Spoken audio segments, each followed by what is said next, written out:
Bonjour à toutes et à tous. Depuis des mois que l'armée israélienne massacre les Palestiniens avec plus de 34 000 morts, le seul souci de toute la sphère médiatico-politique, c'est d'utiliser le terme de génocide pour un génocide en cours. Le massacre à Gaza et en Cisjordanie, c'est pas très grave, ce ne sont que des bougnoules, n'est-ce pas? Nous sommes vraiment dans un monde de fous. Le jeune étudiant de Sciences Po Hubert Launois, en revanche, ne se démonte pas face à Benjamin Duhamel sur le plateau de BFM WC, ni face à Jean-Sébastien Ferjou sur CNews. Et si la résistance et la révolte devaient arriver par la jeunesse française?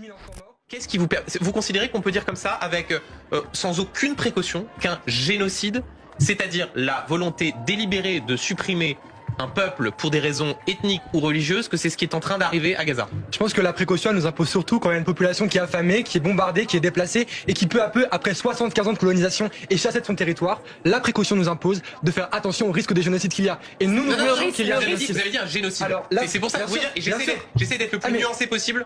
Bien sûr, dans ce que je dis là. Les instances de droit international ont parlé d'un risque de génocide. Pour nous, ce génocide, il est avéré. Il y a déjà 33 000 morts, 12 000 enfants morts. On essaie de faire disparaître la culture palestinienne et les Palestiniens de leur terre. Il faut que cela cesse. Il faut qu'il y ait un cessez-le-feu au plus vite. 34 000, je rappelle le chiffre donné par le ministère de la Santé à Gaza, plus de 34 000 personnes tuées. Mais effectivement, c'est pas la même chose de parler de génocide. Là encore, les mots ont un sens et de risque génocidaire.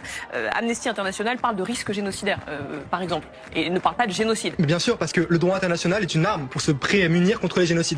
Il est normal alors que ces organisations-là de droit international utilisent le mot de risque des génocides pour alerter. Mais en revanche, il y a d'autres faits qui montrent que c'est un génocide. Je peux vous poser une autre question. Pourquoi est-ce qu'on n'a pas vu ces scènes-là de mobilisation très forte de la communauté étudiante dans la foulée du 7 octobre? Parce que justement, suite au 7 octobre, comme suite à l'invasion de l'Ukraine par la Russie, eh bien, l'université a pris ses dispositions. Après l'invasion de l'Ukraine par la Russie, dans les 24 heures, les partenariats avec les universités russes ont été rompus. Après le 7 octobre, une minute de silence a été accordée pour les victimes civiles israéliennes, et c'est très bien. Mais maintenant, attendez, mais il y a eu aussi une minute de silence à Sciences Po pour les victimes civiles palestiniennes. Mais ce n'est pas, la direction ne voulait pas qu'elle ait lieu. Elle a refusé. Et c'est grâce à la mobilisation des étudiants qu'on a pu la mettre en place. Donc ça montre que mettre la pression, cela fonctionne. Ça venait pas de la direction. La direction n'a pas voulu. Institution de Sciences Po, le mail dans lequel on nous dit qu'il y aura bien une minute de silence pour les victimes à Gaza et les attentats terroristes perpétrés en Israël. Donc vous n'y êtes pas allé, c'est une chose, maintenant dire qu'il n'y a pas eu, c'en est une autre. Quand cela a-t-il eu lieu 7 mois après le 28 mars. C'est honteux. Vous dites que ça arrivait trop tard. Mais évidemment, ça arrivait trop tard. Et heureusement que nous on l'organisait, qu'on était là et que finalement, on a mis la pression et ça a fonctionné. Et que ça n'aurait pas eu lieu si vous n'aviez pas mis la pression. Ça n'aurait pas eu lieu. Et de même que les revendications qu'on demande, on ne les obtiendra que si on continue à bloquer, que si on continue à mettre la pression. Et c'est ce qu'on va faire. Je ne sais pas pour vous, mais il y a des têtes qui portent le mal en eux. Et quand vous les entendez parler, vous avez juste envie de leur mettre des gifles, avec tout le respect qu'il leur est dû. Vous savez, il y a eu plus d'1 million de morts dans la guerre Iran-Irak. Est-ce qu'on a dit que c'était un génocide? Un génocide, ça ne se détermine pas par le nombre de morts dans l'absolu, ça se détermine par rapport à l'intention de détruire un peuple. Moi, dans ce conflit-là, quand j'entends qui veut détruire un peuple, j'entends le Hamas qui veut détruire un peuple. Je veux bien croire qu'un certain nombre d'étudiants n'aient pas ça en tête, qu'ils se fassent avoir par les stratégies des uns et des autres, mais c'est quand même la rhétorique du Hamas. Vous vous faites avoir, Hubert Launois? Non, je pense que là, il y a plutôt un exemple de mauvaise foi qui justifie assez souvent l'aveuglement contre lequel nous, les jeunes, on lutte.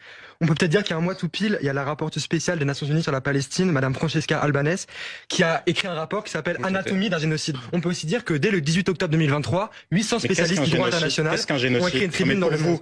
Vous êtes capable de penser par vous-même qu'est-ce qu'un génocide? La matérialité du génocide qui est à Gaza, c'est d'abord les méthodes qui sont employées. Il y a un blocus pour affamer la population, donc pour tuer de manière non discriminée. Il y a ensuite, vous savez qu'il y a une frontière avec l'Égypte. Il y a ensuite des bombardements sur les civils. Il y a une rhétorique qui est employée pour déshumaniser les civils. Donc pour déshumaniser les civils gazaouis. Donc il y a tout un tas de faits qui montrent ça, et également des prises de position très courageuses, notamment de l'Institut Lemkin, pareil, qui dit que nous pensons que la situation en Palestine constitue un génocide. Est-ce que ce qui constitue un génocide en premier lieu, ça n'est pas la volonté de détruire un peuple dans son ensemble? Serge Faubert, on vous écoute. Il y a quand même un clivage qui demeure, et c'est pour ça que moi j'ai quelques doutes sur l'extension de ce mouvement.